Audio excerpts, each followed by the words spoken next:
ವೀಕ್ಷಕ ಬಂಧುಗಳೇ ನಮಸ್ಕಾರ. ನಾನು ನಿಮ್ಮ ಲಕ್ಷ್ಮಣ ಬಾರಿಕೆರ್. ಚಾವಣಿ ನ್ಯೂಸ್ ಚಾನಲ್ಗೆ ಸ್ವಾಗತ ಸುಸ್ವಾಗತ. ಸುದ್ದಿಗಳ ವಿವರ. ಸರದಿ ಸಾಲಿನಲ್ಲಿ ನಿಂತು ಮತದಾನ. ಇದಾವ ಮತದಾನ? ಎಲ್ಲ ಚುನಾವಣೆಗಳು ಮುಗಿದುವು ಎನ್ನುವಿರಾ? ಹೌದು, ಲಿಂಗಸ್ಗೂರು ತಾಲೂಕಿನ ಶೀಲಹಳ್ಳಿ ಪ್ರಾಥಮಿಕ ಶಾಲೆಯಲ್ಲಿ ನಡೆದ ಶಾಲಾ ಸಂಸತ್ ಚುನಾವಣೆ. ಶಾಲೆಯಲ್ಲಿ ಇವಿಎಂ ಮೂಲಕ ಮತದಾನಕ್ಕೆ ವ್ಯವಸ್ಥೆ. ಸರದಿ ಸಾಲಿನಲ್ಲಿ ನಿಂತು ಗುರುತಿನ ಕಾರ್ಡ್ ತೋರಿಸಿ ಮತದಾನ ಮಾಡಿದ ವಿದ್ಯಾರ್ಥಿಗಳು. 90% ಮತದಾನ. ಮತದಾನದ ನಂತರ ಫಲಿತಾಂಶ ಘೋಷಣೆ. ಶೀಲಹಳ್ಳಿ ಶಾಲೆಯಲ್ಲಿ ಇವಿಎಂ ಮೂಲಕ ಮತದಾನ.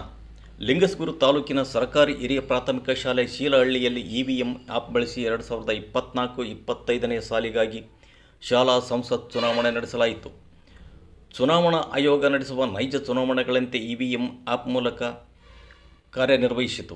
ಅಭ್ಯರ್ಥಿಗಳ ಹೆಸರು, ಭಾವಚಿತ್ರ, ಕ್ರಮಸಂಖ್ಯೆ ಹಾಗೂ ನೀಲಿ ಬಣ್ಣದ ಬಟನ್ ಕಾಣಿಸುತ್ತಿದ್ದವು. ಅಷ್ಟೇ ಅಲ್ಲದೆ ಮಕ್ಕಳು ತಮಗೆ ಬೇಕಾದ ಅಭ್ಯರ್ಥಿಗಳ ಭಾವಚಿತ್ರದ ಮುಂದಿರುವ ನೀಲಿ ಬಣ್ಣದ ಬಟನ್ ಸ್ಪರ್ಶಿಸಿದಾಗ ವಿವಿಪ್ಯಾಟ್ನಲ್ಲಿ ಮತ ಚಲಾವಣೆ ಆದ ಬಗ್ಗೆ ಖಾತರಿ ಆಗುವಂತಿತ್ತು. ಬೀಪ್ ಸೌಂಡ್ ಬರುವುದನ್ನು ಶಿಕ್ಷಕರು ಖಾತರಿಪಡಿಸಿಕೊಳ್ಳುತ್ತಿದ್ದರು. ಅಲ್ಲದೆ ಚುನಾವಣಾ ಪೂರ್ವದಲ್ಲಿ ಅಭ್ಯರ್ಥಿಗಳು ತರಗತಿಗೆ ತೆರಳಿ ಸ್ನೇಹಿತರಲ್ಲಿ ಮತಯಾಚನೆ ಮಾಡಿದ್ದು ಕುತೂಹಲ ಉಂಟು ಮಾಡಿತ್ತು. ಮಕ್ಕಳಿಗೆ ಹೊಸ ಮಾದರಿಯ ಇವಿಎಂ ಬಗ್ಗೆ ತಿಳುವಳಿಕೆ ಕೊಡಲಾಗಿತ್ತು. 212 ಮಕ್ಕಳಿರುವ ಶಾಲೆಯಲ್ಲಿ 90% ಮತದಾನ ನಡೆಯಿತು. ಒಟ್ಟು 10 ಸ್ಥಾನಗಳಿಗೆ 23 ಅಭ್ಯರ್ಥಿಗಳು ಸ್ಪರ್ಧಿಸಿದ್ದರು.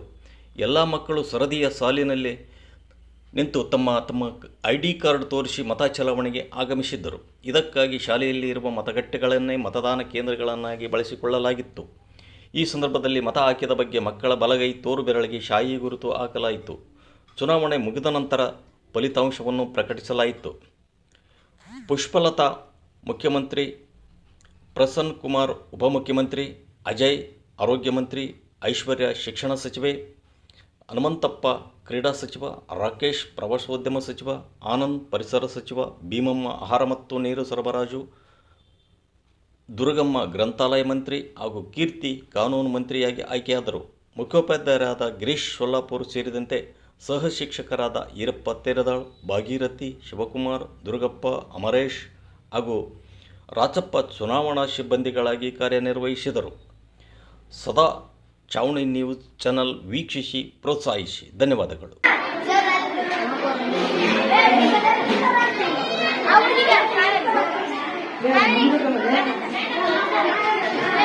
ಜೀವ